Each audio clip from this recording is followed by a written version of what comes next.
let's look at the StringCompareTo method. Now, a string is an object that can hold a series of letters, numbers, or symbols. An object has methods, which is something an object is able to do. Methods may or not return something. Methods all have a name. Methods may or may not have parameters. So it looks like this. This is the return, the name of the method, and then the parameters.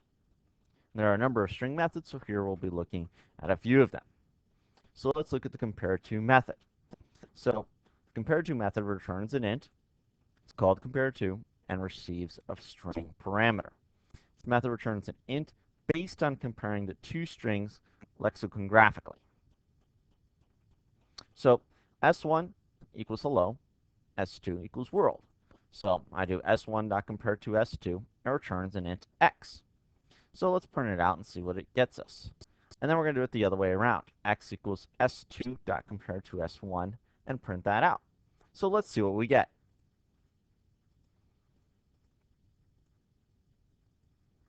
So s1.compareTo s2 is negative 15. s2.compare s1 is 15. So we get a negative 15 and then a 15. So this one gives us negative 15.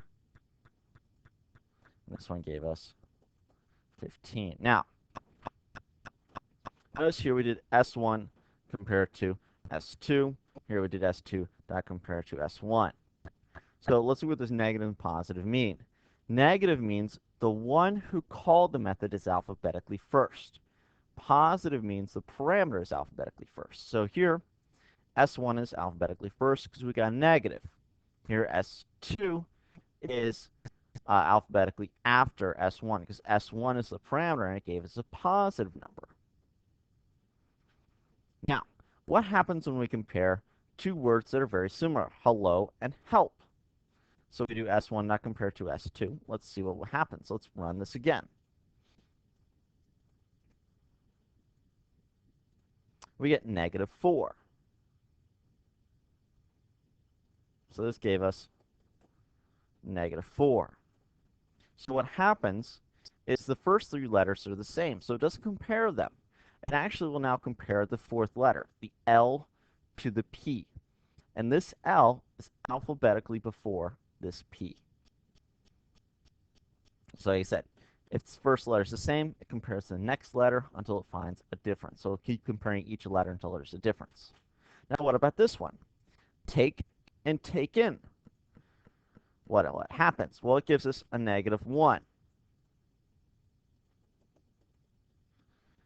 When this was the same letters as this, but this one has another letter, the longer string is alphabetically last. So the take is before take in. Thus, we got a negative number. And that is the end of this lesson.